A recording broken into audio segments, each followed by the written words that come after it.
Hello all. Let us now look at Gothic art in England 1180 to 1520. Our objectives as usual are acquire the basic vocabulary, concepts and criteria for understanding, interpreting and analyzing Gothic art. Encounter significant works of the period and enable them to study later works influenced by this period. Understand and appreciate the role of values, beliefs and ideas in shaping the art of the times. In this chapter, we focus on Gothic art in England and look at the following. After introducing the chapter, we will look at English Gothic styles, their characteristics and technical aspects and representative examples of art styles. Salisbury Cathedral, Westminster Hall, York Minster, Gloucester Cathedral. We will also look at the notable examples of each period. Immediately after the new choir at St. Denis, the Gothic style spread beyond France. England was one of the first to adopt this style, since after its defeat by the Normans in 1066, there had been commercial, cultural and political contacts between the two countries. Gothic architecture continued to flourish in England in 100 years after the precepts of Renaissance architecture were formalized in Florence in early 15th century. Like the Gothic art and architecture elsewhere, English Gothic is defined by its pointed arches, vaulted roofs, buttresses, large windows and spires. Many features of Gothic architecture had evolved naturally from Romanesque architecture, often known in England as Norman architecture. This evolution can be seen most particularly at the Norman Durham Cathedral, which has the earliest pointed ribbed high vault known. Early English Gothic churches differed in several aspects from their French counterparts. They had thicker, heavier walls that were not much changed from Romanesque proportions, accentuated repeated moldings on the edges of interior arches, a sparing use of tall, slender, pointed lancet windows, nave piers consisting of a central column of light colored stone surrounded by a number of slimmer attached columns made of black Purbeck marble. English Gothic developed almost as early as French, but the English cathedral is quite different in conception. During the early English period, 1150 to 1250, although the Gothic pointed arch was adopted, the heavy walls of the Romanesque tend to linger on. These were abundant in the so-called decorated period 1250 to 1350, when the small lancet windows of the early English style were replaced with broad, richly traceried openings, which in turn gave way in the perpendicular period 1350 to 1500 to windows latticed with vertical mullions and horizontal transoms. Also in the French cathedral, the exterior focus is at the west end. In England, it is at the center. The French cathedral rises from the middle of the town with houses and shops closed around it. But the English cathedral is set off within its own lawns and trees, visible from all angles, and this fact makes the emphasis on the central tower seem logical. Early English churches also established other stylistic features that were not distinguish all the English Gothic: great length and little attention to height, a nearly equal emphasis on the horizontal and vertical lines in the string courses and elevations of the interior, a square termination of the building's eastern end rather than the semicircular eastern projection, scant use of flying buttresses, and a piecemeal asymmetrical conception of the ground plan of the church. Other outstanding examples of the early English styles are the nave and the west front of Wells Cathedral circa 1180 to circa 1245.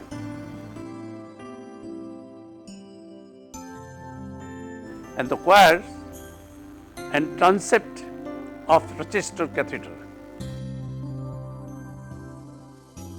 Many of the largest and the finest works of English architecture, notably the medieval cathedrals of England, are largely built in the Gothic style. So also are castles, palaces, great houses, universities, and many smaller unpretentious secular buildings, including almshouses and trade halls. Another important group of Gothic buildings in England are the parish churches, and like the medieval cathedrals, are often of earlier Norman foundation. Gothic architecture in Britain has been neatly divided into three periods or styles: early English Gothic 1200 to 1275, decorated Gothic 1275 to 1375, Perpendicular Gothic 1375 to 1520. Let us look into the major characteristics of the English Gothic. The pointed arch was the most important and characteristic development of early English Gothic period. This pointed arch was also known as the lancet and was used not only for the nave but also for doorways and lancet windows. This arch gave a very refined look to the entire building. At the same time, it was more efficient at distributing the weight of the stonework above it, making it possible to span higher and wider gaps using narrower columns. It also allows for much greater variation in proportions, whereas the strength of round arches depends on semicircular form. Because of the pointed arch, there was no need for massive walls, and windows would be much wider now, making the English structures achieve a more open, airy and graceful buildings. The buttresses supported the high walls and vaulted stone roofs. Half arches transmitted the outward thrust of the superstructure to supports and buttresses, often visible on the exterior of the building. Rib vaults replaced groin and barrel vaults, making possible a wider range of proportions between height, width and length. Since the arched windows are usually narrow by comparison to their height and are without tracery, the early English Gothic is sometimes known as the lancet style. The lancet openings of windows and decorative arcading are often grouped in twos or threes. This characteristic is seen throughout Salisbury Cathedral, where groups of two-lancet windows line the nave and groups of three line and clerestory. Instead of being massive, solid pillars, the columns were often composed of clusters of slender, detached shafts, often made of dark, polished Purbeck marble, surrounding a central pillar or pier to which they are attached by circular molded shaft rings. Characteristic of early Gothic in England is the great depth given to the hollows of the mouldings with alternating fillets and rolls. By the decoration of the hollows with the dog tooth ornament and by the circular apse of capitals. In the decorated Gothic period, architecture is characterized by its window tracery, elaborate patterns that fill the top portions of windows. The tracery style was geometric at first, but became flowing during the 14th century. Vaulting also became more elaborate through the increased use of bricks for both structural and aesthetic purposes, gave full scope to decorative details and was the first style to make extensive use of flowing lines in its tracery, as well as the graceful fan vaulting which was so favored by the English. Principal examples of the decorated style are those of the east ends of Lincoln Cathedral and Charlesle Cathedral and west front of the York Minster and Lichfield Cathedral. The perpendicular Gothic period, roughly parallel in time to the French flamboyant style, is so named because of being characterized by an emphasis on vertical lines. The perpendicular style and its linearity is seen the most in the design of its windows and also allowed for stained glass art. Some of the finest features of this period are the magnificent timber roofs, hammer beam roofs such as those of Westminster Hall 1395, Christ Church Hall, Oxford and Crosby Hall appeared for the first time. Let us dwell upon the technical aspects of the English Gothic. Plans. These varied but little from the Norman. The vaulting as it advanced modified the planning, as when pointed arches were finally adopted, nave compartments were made oblong in place of former square divisions. Flying buttresses were introduced. The broach spire is the chief characteristic here, as the upper portion rises from the square tower without a parapet. Buttresses are more pronounced than in the Norman period, being generally equal in projection to their width. In order to resist the lateral outward pressure of the pointed walls, and were formed into stages by withered set-offs. Their arises were often chamfered and different stages were frequently gabled. Flying or arched buttresses were first utilized in this period, but were not of common occurrence till a late period.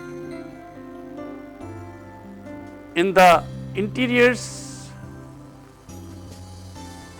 the nave arcade usually occupies the lower half of the height, the upper half being divided equally between triforium and clerestory.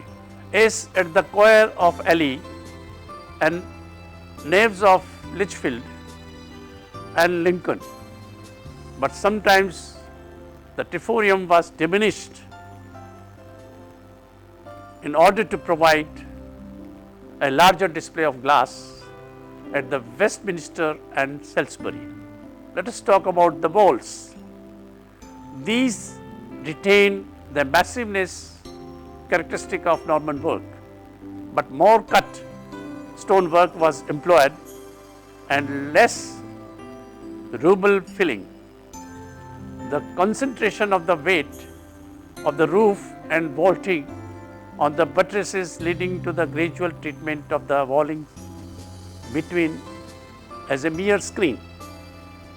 The proportion of opening of the piers adjoining is often excellent, as in the transept of Salisbury Cathedral.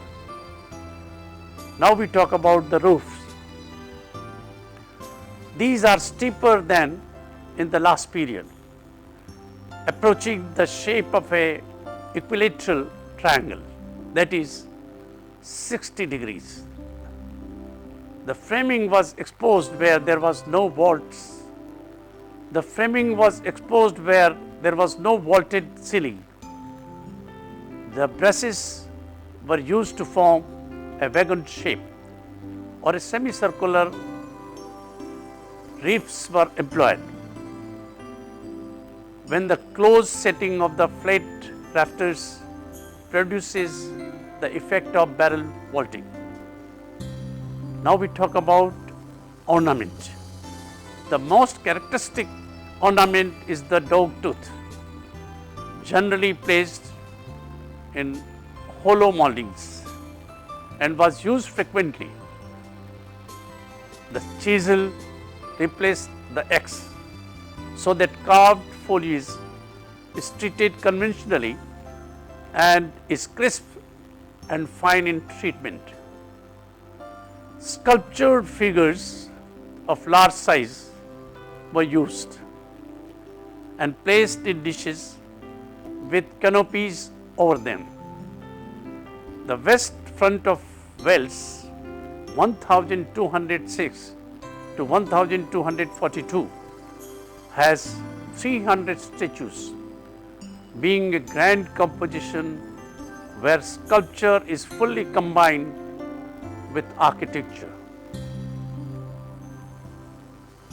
In regard to color work, it has been suggested that the carved diapers of this and the next period are copies in stone of the hangings or painted decorations of the previous period. This is ground for believing that such carved diapers were colored, as was the case with Greek and Roman ornament. Stained glass rapidly increased in importance. The pieces being small and leaded up in the patterns as almost to suggest the cubic formation of mosaic. A general tone of color pervades the windows, and an unrivaled deep and violet-like blue was a favorite tint, as in the fine 13th century glass at the Canterbury Cathedral. In the early English and following periods, exquisite decorative art was produced. In such work as psalters, missals, books of hours and chronicles, in which the huntsman, fisher, man, shepherd, laborer, scribe, saint, king, knight and monk were represented, forming a valuable record of contemporary life. The medieval room at the British Museum contains examples of armor metalwork, ivory and wood carving, caskets, rings and utensils, illustrative of the ornamental art of the periods. Let us look at the Salisbury Cathedral. It belongs to the early English Gothic period, built between 1220 and 1258 with Purbeck marble, emphasizes height and light like never before, and boasts of the tallest spire in Britain at 404 feet.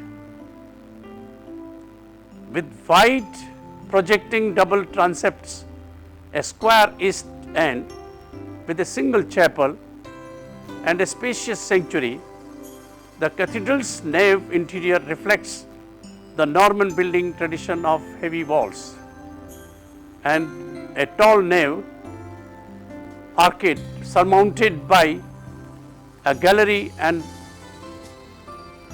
clerestory with simple lancet windows. According to S. Marlian and C. Michael, the emphasis on the horizontal movement of the arcades, unbroken by continuous vertical colonnades extending from the compound piers, directs worshippers' attention forward toward the altar behind the choir screen rather than upward into the walls. Let us look at more images.